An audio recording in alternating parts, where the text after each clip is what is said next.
2026 start हो चुका है और मेरे ख्याल से इस वक्त अगर आप 20 लाख रुपए में कोई गाड़ी खरीदना चाहते हैं तो इससे बेस्ट गाड़ी आपको नहीं मिल सकती। ये गाड़ी है 2003 मॉडल टोयोटा विट्स। इस विट्स का अगर आप नई वाली विट्स के साथ कंपैरिजन करें तो ये गाड़ी उनसे बहुत बेहतर गाड़ी है। वो किस तरह मैं आपको भी आगे चलकर बताऊंगा, क्योंकि असल चीज जो होती है गाड़ियों में वो होता है गाड़ी का इंजन। इस गाड़ी का इंजन बहुत ज्यादा स्पेशल है दूसरी वेट्स के साथ, नए मॉडल्स के साथ अगर आप कंपेयर करें। क्या चीज बहुत खास है मैं आपको वीडियो में आगे चलकर बताऊंगा भी। अब ये 2003 का मॉडल है और अगर आप टेक्निकली देखें तो 23 साल पुरानी गाड़ी है और इतनी अच्छी कंडीशन में इस मॉडल की गाड़ी इस वक्त ढूंढना बहुत मुश्किल है। और दूसरी बात ये कि अगर आप प्राइस को देखें तो उस हिसाब से ये बेस्ट वैल्यू टू मनी है, क्योंकि 20 लाख रुपए में भाई इस वक्त आपको कोई भी पुरानी दूसरी गाड़ी मिल सकती है। लेकिन बात यह है कि जो लोग इस तरह की गाड़ियां रखने के शौकीन हैं उनको पता है कि ये एग्जैक्टली क्या चीज है। एक तो जापानीज गाड़ी है, फिर दूसरी बात ये कि इसमें फीचर्स भी ज्यादा होते हैं और कंडीशन भी इसकी मैकेनिकली भी और एक्सटीरियर वाइज भी बहुत ही अच्छी कंडीशन में है ये गाड़ी। तो आज की वीडियो में ये गाड़ी मैं आपको डिटेल से दिखाऊंगा, लेकिन वीडियो स्टार्ट करने से पहले मैं आपको जरा इस गाड़ी का एक्सटीरियर दिखाता हूँ, इंटीरियर दिखाता हूँ,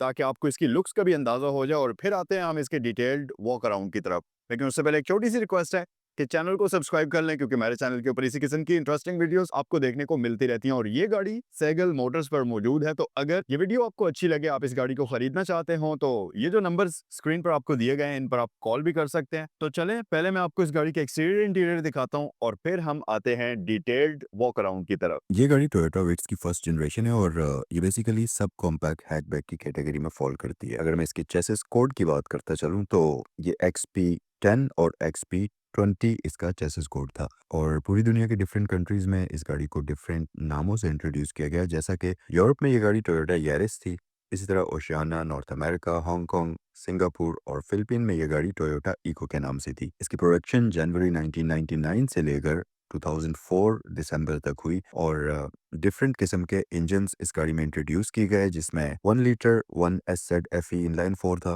1.3 लीटर 8AFE जो कि सिर्फ चाइना के लिए था, 1.3 लीटर 2SZFE था, 1.3 लीटर 2NZFE था, 1.5 1NZFE था और साथ ही 1.5 litre 1NZFE turbo inline 4 engine इसमें आपको दिया जाता था। और डीजल में ये गाड़ी 1.4 1ND इनलाइन 4 इंजन के साथ आती थी, जो कि एक टर्बो डीजल इंजन था। इसी तरह ये गाड़ी डिफरेंट किस्म के हॉर्स पावर भी बनाती थी डिफरेंट इंजन के साथ। जैसा कि जो इसमें फर्स्ट इंजन जिसका आपको मैंने बताया जो कि 1 लीटर वाला 1SZ था, वो 67 हॉर्स पावर्स बनाता था। फिर दूसरा सेकंड 1.3 लीटर 8AFE जो चाइना के लिए आया था, वो 87 हॉर्स पावर्स बनाता था। और इसी तरह 86 horse power, 106 horse power, 148 horse power और डीजल इंजन इसमें जो था वो 74 हॉर्स पावर बनाता था। अच्छा, ट्रांसमिशन भी इस गाड़ी में डिफरेंट किस्म की इंट्रोड्यूस की गई, जिसमें ये जो गाड़ी आप देख रहे हैं ये 5 स्पीड मैनुअल के साथ आती थी और इसमें ऑप्शनल ऑटोमेटिक क्लच भी आपको दिया जाता था, जो कि 1 लीटर फ्री ट्रॉनिक वर्जन में आपको देखने को मिलता था। और साथ ही इसमें आपको मल्टी मैनुअल ट्रांसमिशन भी देखने को मिली। फिर इसमें आती थी 4 speed automatic AW80 40 LE transmission आती थी और साथ ही जापान वाले वेरिएंट्स के लिए जो 1.3 लीटर फ्रंट व्हील ड्राइव वाले होते थे उसमें CVT ट्रांसमिशन आपको देखने को मिलती थी। इसका जो प्री फेसलिफ्ट वेरिएंट था जो 1998 से लेकर 2001 तक आया, वो 3615 लॉन्ग था, लेकिन 2001 से लेकर 2005 तक 3640 इस गाड़ी की लेंथ आपको मिलती थी, जो कि पुरानी वाले वेरिएंट से थोड़ी सी ज्यादा थी। इसी तरह विड्थ की अगर बात करें तो 1660 इस गाड़ी की विड्थ है। और अगर हाइट की बात कर ली जाए, ये गाड़ी डिफरेंट हाइट्स में ऑफर होती थी, जिसमें 1500 इसके फ्रंट व्हील ड्राइव वाली वेरिएंट की हाइट थी और 1510 इसके फोर व्हील ड्राइव वाले वेरिएंट की हाइट थी। और अगर कर्ब वेट की बात की जाए तो 810 केजी से लेकर 1010 केजी तक इसका कर्ब वेट जाता था। डिपेंड करता है कि आप किस वेरिएंट में ये गाड़ी परचेज करते हैं। इसमें 2 डोर वेरिएंट्स भी आए और साथ ही साथ 5 डोर हैचबैक में वेरिएंट्स भी आपको देखने को मिले। और ये जो गाड़ी आप देख रहे हैं ये फर्स्ट जनरेशन का फेस लिफ्टेड वेरिएंट है। सो गाइस, आइए अब गाड़ी की तरफ आते हैं और ये गाड़ी मैं आपको डिटेल से दिखाता हूँ। पहली चीज जो आप देखेंगे, जितनी भी अर्ली 2000s में जापानीज गाड़ियां या पाकिस्तान के अंदर जितने भी जापानीज ब्रांड्स की गाड़ियां आती थी, उनकी लुक्स फ्रंट साइड से कुछ ऐसी ही आपको देखने को मिलती थी। टाइनी ग्रिल के साथ ग्रे कॉम्बिनेशन में हमारे पास ग्रिल है। यहाँ पर आपको विड्स का बैज मिल जाता है और उसके साथ साथ अगर लाइट्स की बात कर ली जाए तो इसमें आपको लाइट्स काफी बड़े साइज की मिलती हैं और क्रिस्टल लाइट्स मिलती हैं प्रॉपर्ली। होती तो ये हेलोजन बल्ब में है, लेकिन इनका थ्रो अच्छा खासा होता है, तो ये आपको रात के वक्त एक अच्छी विजिबिलिटी प्रोवाइड करती हैं। फिर साथ ही यहाँ पर आपके पास डिम लाइट्स होती हैं। अब मैं इसकी लाइट्स को ज़रा ऑन करता हूँ आपको लाइट्स को ऑन करके भी दिखाता हूँ। उससे पहले मैं इसको ज़रा स्टार्ट कर लेता हूँ। तो क्लच प्रेस करना ज़रूरी है स्टार्ट करने के लिए, तो हम ज़रा लीजिए जी, गाड़ी स्टार्ट हो चुकी है। हाफ सेल्फ में ये गाड़ी स्टार्ट होती है। सो गाइस, लाइट ऑन होने के बाद ये कुछ इस तरह से आपको नजर आएगी। इसमें आपको बड़ी जाइगेंटिक लाइट मिलती है और साथ ही साथ लाइट हैलोजन बल्ब में है, लेकिन ये आपको रोड के ऊपर एक अच्छी क्लियरेंस प्रोवाइड करती है। और सबसे मेन चीज ये है कि अगर आपको ये गाड़ी मैं वाइड लुक में दिखाऊं, फ्रंट साइड से इस गाड़ी की बिल्कुल मुकम्मल लुक है। क्योंकि नॉर्मली इस तरह की गाड़ियां आपने देखी होंगी, ग्रिल टूटी हुई होती है, कलर फेड होता है, लाइट्स बुरी हालात में होती हैं, लेकिन इस गाड़ी की जो फ्रंट लुक्स है ये तकरीबन 90% मैं ये कहूंगा कि ओरिजिनल लुक में है। यहाँ तक कि अगर आप यहाँ क्लोज करें, ये बम्पर के ऊपर जो पट्टियां लगी हुई हैं ये भी बहुत अच्छी कंडीशन में है। नॉर्मली आपने देखा होगा ये पीस निकले होते हैं, पट्टियां बुरे हालात में होती हैं। तो अगर आप ओवरऑल इस गाड़ी की कंडीशन देखें, एक्सटीरियर की फ्रंट साइड से या इसको बैक साइड से आप देखें, तो ये अच्छी बेहतरीन मेंटेन की हुई व्हीकल है। फिर इधर आ जाएं,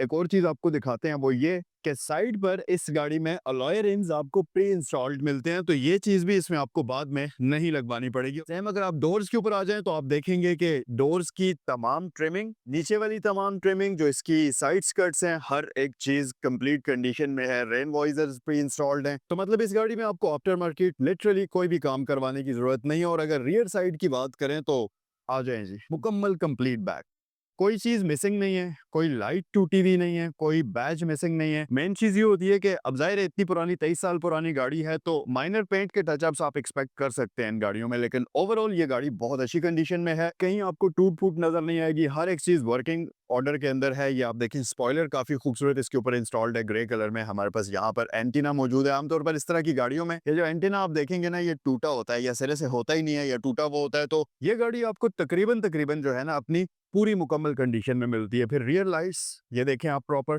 दोनों साइडों से, और लाइट्स की कंडीशन भी काफी अच्छी है। हमारे पास विड्स की बैजिंग आ जाती है। फिर जो इसका रियर बम्पर है, इसका कलर आप चेक करें, इसकी ये पट्टियां चेक करें, हर एक चीज काफी अच्छी कंडीशन में है। यहाँ पर इलेक्ट्रोमैग्नेटिक बटन आपको मिलता है, जो कि ये देखें प्रॉपरली वर्किंग है। हर एक चीज इसकी प्रॉपर वर्किंग कंडीशन में। अब यहाँ से अगर आप इस गाड़ी का बूट देखें, तो आप देखेंगे कि ये जो प्राइवेसी कर्टन है, ये तक इसका परफेक्टली वर्क कर रहा है। यहाँ पर ऊपर ये धागे इसके लगे हुए हैं, तो आप चाहें तो इसको रिमूव भी कर सकते हैं, लेकिन दिखाने का मकसद ये है कि हर एक चीज वर्किंग कंडीशन में है। स्पीकर्स इंस्टॉल्ड हैं, बस आपको इसके कनेक्शन वगैरह कराने पड़ेंगे, ये छोटा सा काम है, बाकी इसमें कोई काम करने वाला नहीं है। और जरा बूट की आप कंडीशन देखें, perfectly neat and clean boot है इस गाड़ी का, जो कि आपको देखकर अंदाजा हो जाएगा कि इस गाड़ी को चलाया और रखा बहुत ही साफ सुथरे तरीके से गया है। लेकिन एक्सटीरियर से भी ज्यादा खूबसूरत इस गाड़ी का इंटीरियर है। अगर आप अंदर आए तो ये चेक करें आप जरा, इस गाड़ी का डैशबोर्ड, इस गाड़ी की सीट्स, हर एक चीज परफेक्ट कंडीशन में है। और अब जरा अंदर आते हैं और इस गाड़ी के इंटीरियर फीचर्स को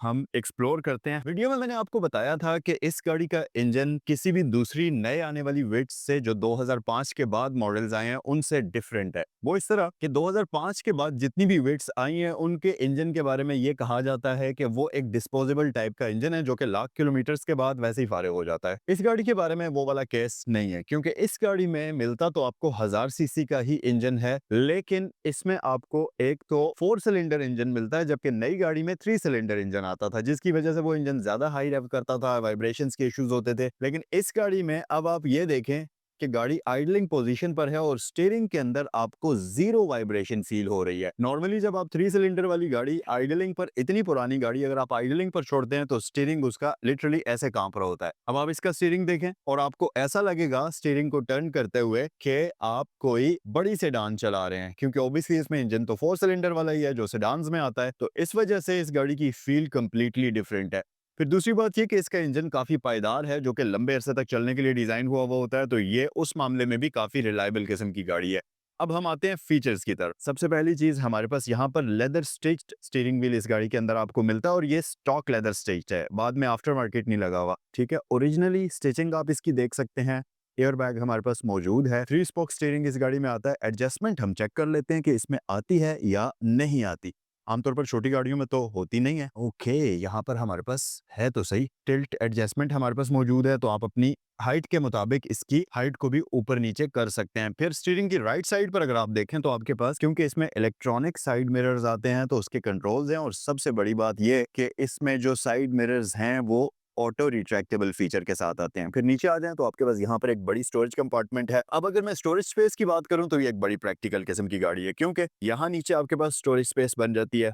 यहाँ पर एक और स्टोरेज कंपार्टमेंट है, डैशबोर्ड की लेफ्ट साइड पर एक और स्टोरेज कंपार्टमेंट है, नीचे ग्लव बॉक्स है, ऊपर ग्लव बॉक्स है। तो स्टोरेज स्पेस के लिहाज से ये गाड़ी बहुत ही ज्यादा प्रैक्टिकल है। गाड़ी छोटी सी है लेकिन स्पेस इसमें इतनी ज्यादा है और प्रैक्टिकल है कि आप इसमें, ये देखिए यहाँ भी एक कंपार्टमेंट है और ये काफी बड़ा है। इसमें आप वॉलेट तो बड़े आराम से ही रख सकते हैं। चले मैं रख कर भी चेक कर लेता हूँ, आपको अभी दिखाते हैं जी। ये देखें, आराम से आपका वॉलेट इसमें फिट आ सकता है, बल्कि मेरे ख्याल से बड़ा फोन भी इसमें आ सकता है। नहीं जी, फोन नहीं आता अनफॉर्चुनेटली, लेकिन ऐसे अगर आप रखना चाहें तो आ सकता है, लेकिन पूरा फिट नहीं आता इसके अंदर। अलबत्ता वॉलेट आप इसमें आराम से डाल सकते हैं। अब अगर मजीद फीचर्स की बात करें तो फ्रंट पर यह गाड़ी आपको ऑफर करती है 4 एसी वेंट्स, जिसमें एक यहाँ पर है, ये 2 पैसेंजर्स के लिए यूज होंगे, ये 2 ड्राइवर के लिए यूज होंगे।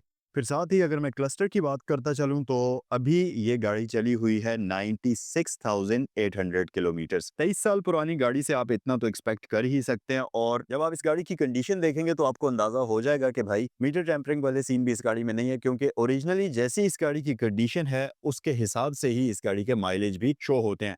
फिर मजे की चीज कि नई गाड़ी में आपको रेव काउंटर नहीं मिलता जो अभी मॉडल्स आ रहे हैं। इसमें आपको रेव काउंटर का ऑप्शन भी मिलता है, स्पीड मीटर भी मिलती है, तो वो चीजें भी आप इसमें देखेंगे। एक और बड़ी कूल चीज है, अभी जितनी भी गाड़ियां जापान से यहाँ पर आ रही हैं उनका जो मीटर है वो आपको 180 किलोमीटर तक मिलता है। यहाँ अगर आप देखें तो इस गाड़ी का जो मीटर है वो 200 किलोमीटर तक लिमिट किया हुआ है। इस तरह के बहुत सारे फैक्ट इस गाड़ी के बारे में, कूल फैक्ट्स आप देखेंगे। फिर यहाँ आ जाएं, इसमें आपको ये मल्टीमीडिया स्क्रीन प्री इंस्टॉल्ड मिलती है, तो आपको ये भी बाद में लगवाने की जरूरत नहीं है। अच्छा, यहाँ पर कुछ और भी है, इसको मैं ओपन करता हूँ तो यहाँ पर आप सिगरेट लाइटर टाइप की आपको जगह नजर आ रही होगी, लेकिन अगर आप ये देखें तो यहाँ लिखा हुआ है इसमें आप कॉइन रखेंगे। ठीक हो गया। ये आ जाता है 12 वोल्ट का एडॉप्टर जिसमें यूएसबी वगैरह लगी हुई है, तो इसे हम वापस यहाँ छोड़ देते हैं। उसके अलावा मीटर की तरफ अगर आप आ जाएं तो इसमें आपको ऑप्शंस की बात करें तो फ्यूल इंडिकेटर मिल जाता है, माइलेज मिल जाते हैं और बाकी चीजें तो मैं आपको दिखा चुका हूँ। फिर उसके साथ साथ यहाँ पर हमारे पास सिंपल मिरर है, इसमें डिमिंग मैनुअल वाली आपको मिलती है, तो इस तरीके से आप इसको डिम और फुल करेंगे। और सीट की अगर मैं बात करूँ तो अब ये गाड़ी तो छोटी सी है, लेकिन अगर आप इसकी लेग स्पेस देखें ड्राइवर और फ्रंट पैसेंजर की, तो आप कहेंगे कि यार बहुत ही ज़्यादा डिसेंट किस्म की लेग स्पेस इस गाड़ी में मिलती है, जो कि नॉर्मली आप इस तरह की किसी भी गाड़ी से एक्सपेक्ट नहीं कर रहे होते, क्योंकि छोटी गाड़ी में ज़रा आपको तंग स्पेस ही आमतौर पर मिलती है। लेकिन यहाँ पर सीट खैर आप आगे पीछे भी कर सकते हैं यूँ, ठीक है, ये भी पीछे करेंगे तो यहाँ पर आपके पास बहुत ज़्यादा स्पेस है। अच्छा, अब इसकी सीट को मैंने फुल पीछे किया हुआ है, तो पिछली स्पेस भी हम देखते हैं कि कितनी पैसेंजर के लिए बनती है। लेकिन मजे की चीज एक और है, जापानीज गाड़ियां आमतौर पर ऑटोमेटिक होती हैं, लेकिन ये जो गाड़ी आप देख रहे हैं ये मैनुअल ट्रांसमिशन के साथ है। तो आपको इस तरह की गाड़ी जो मैनुअल ट्रांसमिशन के साथ हो, इतनी अच्छी कंडीशन में हो, और इस मॉडल की क्योंकि ये 4 सिलेंडर वाला इंजन ऑफर करती है, बहुत कम मिलती हैं, तो कह सकते हैं कि यार ये गाड़ी एक कलेक्टर्स आइटम है और एक बड़ी ही यूनिक किस्म की चीज है। अच्छा, आइए जरा पीछे चलते हैं। और सो बैक साइड पर हमारे पास, जैसा कि आपको मैंने बताया था कि हमने इसकी सीट को पूरा पीछे कर लिया था, उसके बावजूद मेरे यहाँ पर नीज फ्रीली मूव हो रहे हैं। फुट वाले वेल जो है उसके अंदर अच्छी जगह है, तो आप कंफर्टेबल होकर यहाँ पर बैठ सकते हैं। अब मेरी हाइट 5'8" है और अभी भी मेरा सर जो है इसके छत के साथ आप अगर देखें तो नहीं लग रहा। और सीट के अगर कंफर्ट की बात की जाए तो बहुत अच्छी और डिसेंट किस्म की कंफर्टेबल सीट्स हैं। 90s में और अर्ली 2000s में जितनी भी गाड़ियां आती हैं उनकी सीट्स सुपर कंफर्टेबल होती हैं। फिर इसी तरह 60-40 का स्प्लिट भी है, तो अगर आप इनको फोल्ड करना चाहें तो वो भी आप बड़े आराम से कर सकते हैं। इंजन के बारे में ऑलरेडी मैं आपको बता चुका हूं कि इसमें 1000 सीसी इनलाइन 4 सिलेंडर इंजन आता है, जो कि VVTi वाला इंजन होता है, जिसकी वजह से ये गाड़ी आपको आराम से 17-18 की एवरेज देने की सलाहियत रखती है। तो क्योंकि ये मैनुअल ट्रांसमिशन है तो आप इससे 19-20 की एवरेज भी एक्सपेक्ट कर सकते हैं, क्योंकि ये गाड़ियां बहुत ही डिसेंट किस्म की फ्यूल कंजम्पशन के साथ होती हैं। अच्छा, वीडियो क्लोज करने से पहले आप जरा यहाँ हैं तो मैं आपको इस गाड़ी के डोर पैनल्स तमाम तर दिखाना चाहूंगा। डोर्स की भी आप कंडीशन देख सकते हैं, हर एक चीज परफेक्टली है। पीछे आ जाएं, बैक साइड पर मैं आपको इसके डोर की कंडीशन दिखाता हूँ। यहाँ पर भी कहीं आपको डोर पैनल्स के ऊपर फैब्रिक खराब हुआ नजर नहीं आएगा। इस तरफ भी आप आकर देख सकते हैं। तो ओवरऑल ये देखें, हर एक चीज इसकी जो है ना अच्छी कंडीशन में आपको नजर आएगी। ये डोर पैनल्स आप देख सकते हैं। तो ये इस तरह की गाड़ी है कि आपने अगर फैमिली के लिए गाड़ी लेनी है, उसको रखना है कुछ अरसे के लिए, तो फिर ये गाड़ी आपके लिए एक बेस्ट ऑप्शन है।